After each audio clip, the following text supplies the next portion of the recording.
So my journey started here at FireKeepers back in 2013. I started as the accounting manager. I worked there for 8.5 years, and then I was promoted to assistant controller.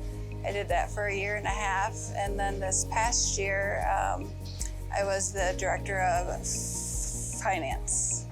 Starting my career at FireKeepers, I started out as a table game scheduler, worked my way to help create the scheduling department, and was given the role of the scheduling supervisor. And then I became the payroll manager just by learning systems and being able to capitalize on opportunities given. I found this job online, and I decided it was time to get back into the workforce after raising my daughters with my husband. So I applied in September of 2020 and was interviewed and landed the position as staff accountant, and I've been in that position ever since. So my typical day, people think accounting is the same every day, but it's not. Other than approving payments every day and payroll, other than that, I basically work with the accounts payable team every day. I work with the payroll manager and the accounting manager to tackle different issues and projects that we're working on. Most recently, it's been dealing with the IRS on tax issues. That's been a full-time job lately, just in itself. But yeah, it's something new every day. A typical day in the life of a payroll manager at FireKeepers. It's just making sure that all of our processes are complete, doing all the checks and balances of the payroll and scheduling team, making sure that all deadlines are met. Our team members are paid, not only just paid, but paid correctly. That's the reason they come to FireKeepers. 1, be part of a great atmosphere. 2, to get paid. So it's my job to make sure that everything is 100% correct as much as possible. My duties require me to do ledger work. I'm in charge of slots, gaming, table games. I do the banking for the casino. I send out financial statements, review them, and send them out to the departments. Unfortunately, I have experienced some gender bias, and basically to overcome that, I just had to work twice as hard, basically to be seen and to show my worth in order to show what because for a male, they just assume, and for a female, we have to work twice as hard.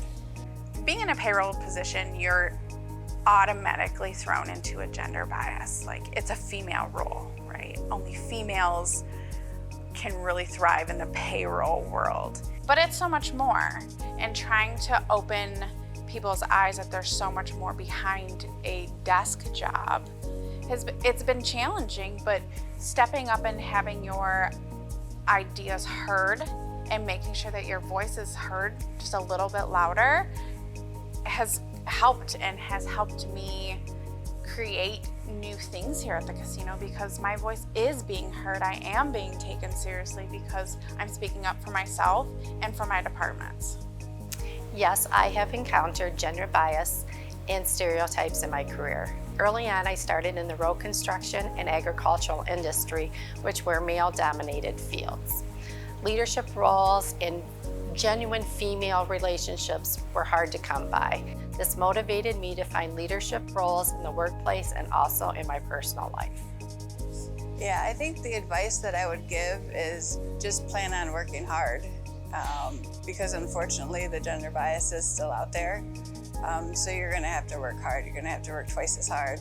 But I would also recommend finding a mentor or somebody who can be there to support you also.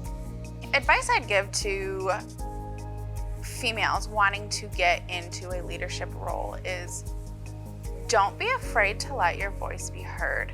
If you have a good idea, speak up. If you feel something is not appropriate, speak up, because your voice is going to be admired more than just sitting back and doing nothing. So make sure your voice is heard. Make sure that you are going into each situation with confidence, because confidence is contagious and it's seen. The advice I would give young women is to find a mentor that you respect and look up to. This will provide guidance for the workplace environment. It gives you a place to be vulnerable and build relationships with other women. I would also suggest that taking opportunities when they arise, because that might be your first big break to make it into a leadership role. Be active in the casino, volunteer, do track classes, because it builds relationships and connections with the other departments in the casino. Early in my career, I had a female mentor that I really looked up to, who I aspired to be like. She was super supportive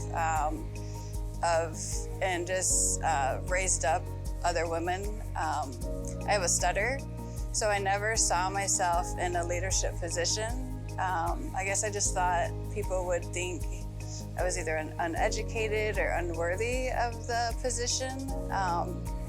But my mentor taught me that I could do anything or be anyone that I wanted to be. So it took a lot of believing in myself, a lot of hard work, to finally realize that I am deserving. So she was an amazing mentor, taught me so much, and I just hope that I can do the same for other women.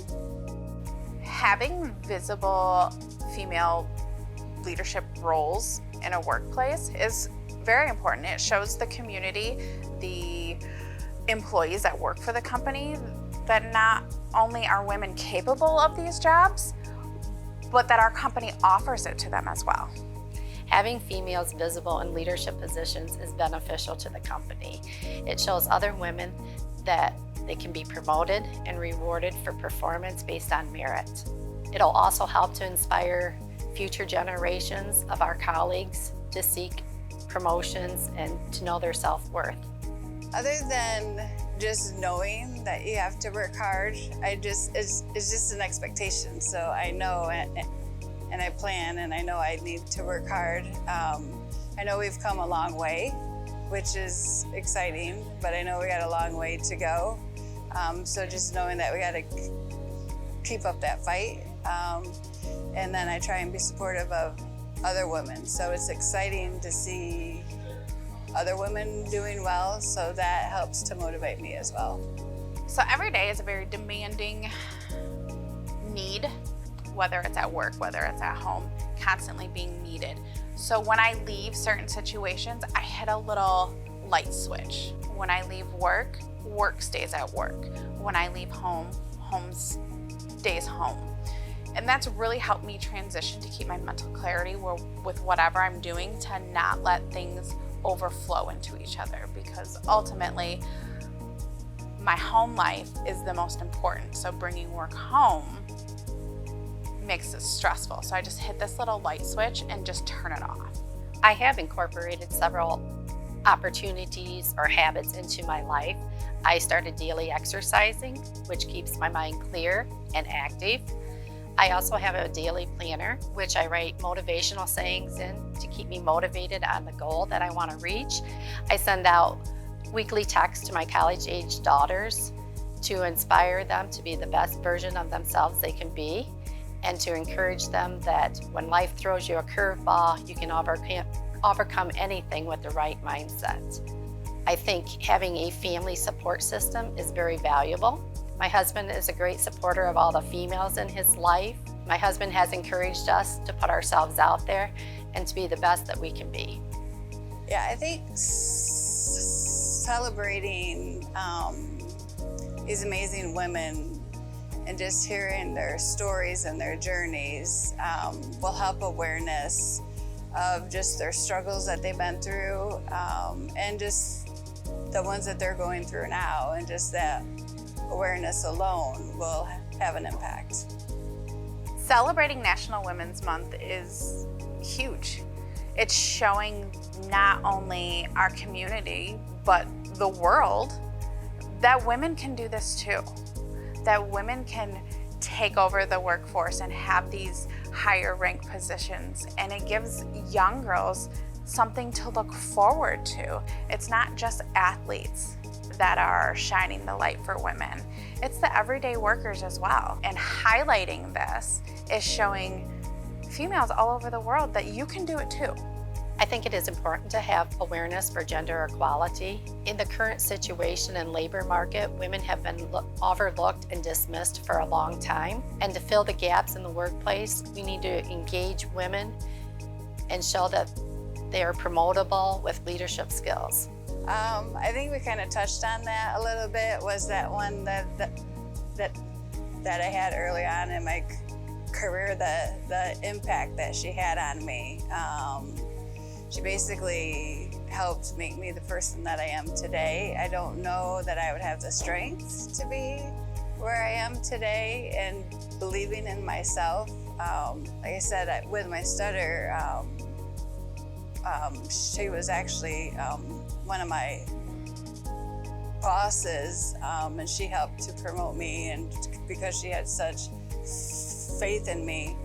And I did public speaking in front of 700 people. I never thought, like, that type of leadership I'm like, I can't do that and whatever. She's like, yes, you can. So just that type of influence that she had over me, I never thought I'd be able to do half the things that she influenced me and had me do. So she was a great influence, an amazing person, made me the person I am today.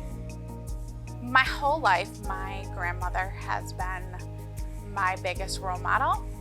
She had 11 children, grew up in a recession, and still had a career at the police department ran by a bunch of men. She made her voice heard.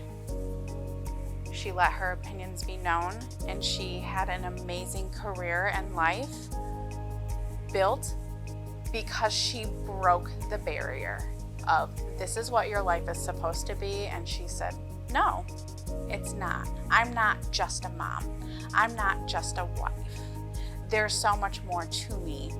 And she made it her life goal to do that, to show not only her children, but her grandchildren, her great-grandchildren, that you can do anything that you put your mind to. You just have to work hard for it. Seeing my grandmother work as hard as she did to not only better herself and to better her family, but it gave her more of a purpose of being more than a mom. I wanted that purpose. My children are my entire life, but there's more to me than just being a mom. I want to be successful. I want to be good at what I do. And I want to show my daughters that mom works hard, I can work hard too.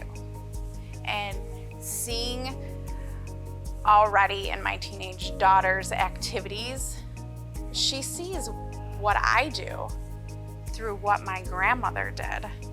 Just being a good role model, showing me that it can be done. Just because your life is a certain way doesn't mean you have to accept it.